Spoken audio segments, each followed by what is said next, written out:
Now there are so many other screens and kids are glued to them. So when does it become an addiction? कैसा लगेगा आपको अगर मैं आपसे कहूँ कि आपके बच्चे घर में ही रहकर माँ बहन की गाली देना सीख रहे हैं, या ये कैसा रहेगा कि ना चाहते हुए भी वो अडल्ट वीडियोस देख रहे हैं? नहीं नहीं, आप ये मत समझो कि आपके बच्चे बस यूट्यूब पर कार्टून देख रहे हैं, वो शॉर्ट्स और इंस्टाग्राम रील्स भी स्क्रॉल कर रहे हैं। और आप अच्छे से जानते हो इन प्लेटफॉर्म्स पर किस तरह के वीडियोस आते हैं। पंछी बनूं उड़ती फिरूं मस्त गगन में।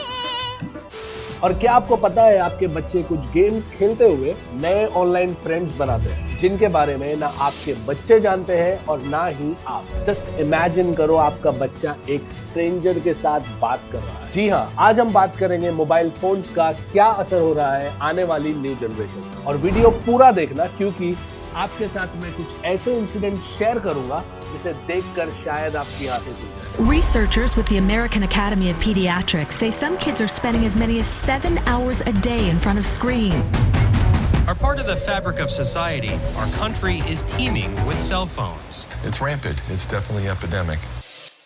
आज के इस जमाने में मैं ये मानता हूँ कि मोबाइल फोन जरूरी है अपनों से कनेक्टेड रहने के लिए, या बिजनेस के लिए, या थोड़ा बहुत एंटरटेनमेंट के लिए। लेकिन यही फोन एक जहर बन जाता है जब ये फोन आपके बच्चों के हाथ में आता है। देखिए, हर टेक्नोलॉजी के दो पहलू होते हैं, एक फायदा, दूसरा नुकसान। एग्जाम्पल से समझते हैं। आपके घर में रखी हुई सब्जी काटने वाली सिंपल नाइफ, उससे आप सब्जी काटकर फायदा उठा सकते हो, लेकिन गलती से वही आपके हाथ पर लग जाए तो वो हार्म भी कर सकती है। उसी तरह आपके घर में आ रही इलेक्ट्रिसिटी हर घर की जरूरत है, लेकिन अगर गलती से भी उसे डायरेक्टली टच कर लिया जाए तो जान तक जा सकती है। बिल्कुल इसी तरह मोबाइल फोन्स के भी बहुत फायदे हैं, लेकिन अगर बिना कंट्रोल के बच्चों के हाथ में आ जाए तो यही फोन आपके बच्चों की जिंदगी ही नहीं, पूरा घर बर्बाद कर सकती है। आजकल क्या हो रहा है मैं बताता हूँ। बच्चा खाना नहीं खा रहा है, उसके हाथ में फोन दे दो, वो वीडियो देखते देखते खाना खा लेगा।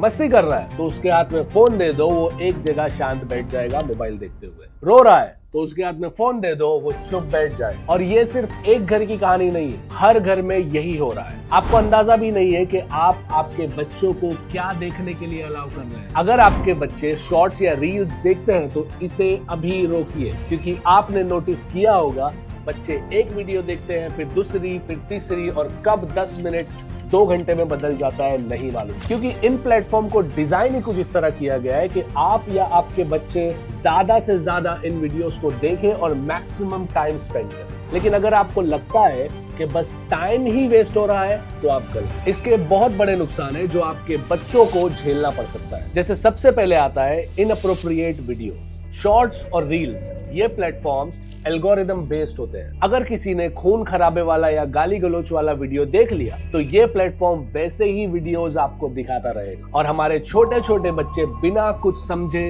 अडल्ट जोक्स, माँ बहन की गालियां और एक्सट्रीमली वल्गर यानी अश्लील गंदे वीडियोस देख रहे हैं। इसके अलावा डोपामाइन एडिक्शन हो रहा है बच्चों को। डोपामाइन एक ऐसा केमिकल है जो आपके ब्रेन में रिलीज होता है जब आप ड्रग्स लेते हो या कोई नशा करते हो या फिर गैम्बलिंग जैसा कुछ करते हो। और जब भी बच्चा कोई न्यू एक्साइटिंग वीडियोस देखता है तो यही केमिकल कम क्वांटिटी में आपके बच्चे के ब्रेन में रिलीज होता है, जिससे बच्चों को और मजा आता है। और ये केमिकल आपके बच्चों की मेंटल हेल्थ और फोकस को वीक कर रहा है। और इन शॉर्ट वीडियोस में fake lifestyle, unreal AI generated videos और वायरल ट्रेंड्स दिखाए जाते हैं, और हमारे बच्चों को लगता है ये सब असली दुनिया है, जबकि ये सब बस फिल्टर्स, स्क्रिप्टेड वीडियोस और इल्यूजन्स हैं। और जब यही चीजें बच्चों को उनकी रियल लाइफ में नहीं मिलती है तो वो जिद्दी हो जाते हैं, जैसा वो आज आपके साथ जिद कर रहे हैं हर चीज के। यही नहीं, इसके साथ उनका कॉन्फिडेंस लेवल भी कम होता है और उन्हें डिप्रेशन तक हो सकता है। अब आइए बात करते हैं गेमिंग एडिक्शन के बारे में। कुछ गेम्स हैं जो हमारे बच्चे बहुत शौक से खेलते हैं, जैसे BGMI, फ्री फायर और कॉल ऑफ ड्यूटी। अब ये गेम्स जो है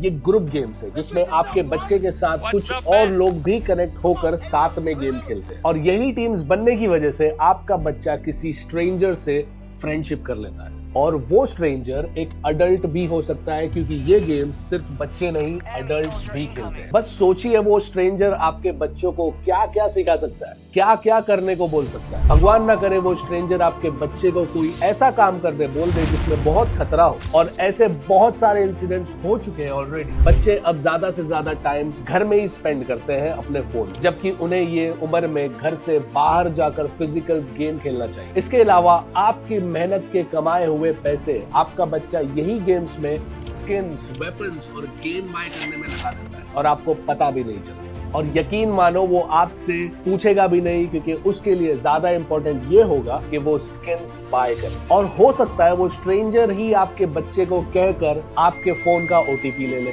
देखिए कुछ भी पॉसिबल है। जैसे मुंबई में अगस्त 2021 को एक 16 साल का लड़का उसके पेरेंट्स के फोन से 10 लाख रुपए का इन गेम परचेस कर लेता है और माँ बाप को मालूम पड़ जाएगा तो उनके डर से वो घर छोड़कर भाग जाता है। पंजाब में एक 17 साल का लड़के ने 16 लाख रुपए पबजी में लगा दिए। जालंधर में एक 15 साल का लड़के ने 50,000 रुपए गेम्स स्किन्स बाय करने में खर्च कर दिए। इसके अलावा एक स्ट्रेंजर ने बच्चे को बहला फुसला कर 19 लाख रुपए निकलवा लिए बच्चे के पेरेंट्स के अकाउंट से। बात सिर्फ पैसों की नहीं है, बात ये है कि आपके बच्चे को कोई गलत रास्ता बता रहा है। ऐसे बहुत से इंसिडेंट्स हैं जहां बच्चों ने गलती से या जानकर या किसी के कहने पर लाखों रुपए उड़ा दिए इन गेम्स। और इसके अलावा बच्चों में मायोपिया की बीमारी बढ़ रही है। मायोपिया एक ऐसी बीमारी है जिसमें बच्चों की आंखें कमजोर हो रही है और उन्हें चश्मा लगाने की जरूरत पड़ रही है। और अगर आप आज की जनरेशन के बच्चों को देखोगे तो मैक्सिमम सबको चश्मा लगाने की जरूरत पड़ रही है। किसकी वजह से? फोन्स की वजह से। डॉक्टर प्रदीप शर्मा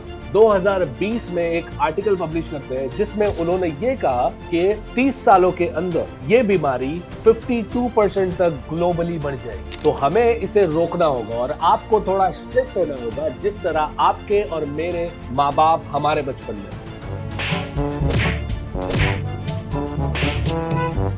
और अगर आप चाहते हैं कि आपका बच्चा इस फोन की एडिक्शन से बर्बाद ना हो तो हमें कुछ सिंपल स्टेप्स फॉलो करने की जरूरत है। जैसे कि सबसे पहले ऐसे एप्लीकेशंस लॉक करें जहां अडल्ट कंटेंट भी आ जाता है। पेरेंटल कंट्रोल लगाएं, बच्चों की फोन में एक्टिविटी मॉनिटर करें ताकि आपको मालूम हो बच्चा कौन सा गेम खेल रहा है और किससे बात कर रहा है। बच्चों को एक स्क्रीन टाइम सेट करो और वो टाइम होने के बाद उन्हें फोन ना दो। बच्चों को फिजिकल गेम्स में इन्वॉल्व करो, जैसे फुटबॉल, क्रिकेट या साइकिलिंग। और अगर आपके बच्चे बाहर जाना ज्यादा पसंद नहीं करते तो घर में इसकी स्किल डेवलप हो ऐसी एक्टिविटीज कराओ, जैसे पेंटिंग, रीडिंग, चेस और भी बहुत है। और इसके अलावा आपका भी बहुत बड़ा रोल है, जैसे बच्चों के साथ क्वालिटी टाइम स्पेंड करें, story telling, board games, family trip जैसे एक्टिविटीज करें अपने बच्चों के साथ। ये बहुत सिंपल स्टेप्स है और हम सबको ये स्टेप्स फॉलो करना चाहिए। इसके अलावा अपना खुद का भी स्क्रीन टाइम सेट करें और हो सके तो बच्चों के सामने फोन ना यूज करें। और मैं फादर्स से स्पेशली एक रिक्वेस्ट करना चाहूंगा, जब भी आप काम से घर पर आते हो, मैं समझता हूँ कि हम सब थक जाते हैं, लेकिन एक 30 मिनट्स का क्वालिटी टाइम अपने बच्चों को दें और जाने कि उन्होंने दिन भर में क्या एक्टिविटी की है। और इससे ये होगा कि बच्चे को पता होगा डेली डैडी आते हैं और मुझसे क्वेश्चन करते हैं, तो वो ये तो नहीं कह सकता कि मैं दिन भर फोन यूज कर रहा था, और ये डर की वजह से भी वो फोन कम यूज करे। तो मेरी आपसे यही रिक्वेस्ट है कि हमारी न्यू जनरेशन को इस फोन के एडिक्शन से बचाएं। तो आज के वीडियो में इतना ही, मिलते हैं अगले वीडियो में किसी नए टॉपिक के साथ। तब तक के लिए ख्याल रखिए अपना, अपने लव्ड वंस का, एंड जय हिंद।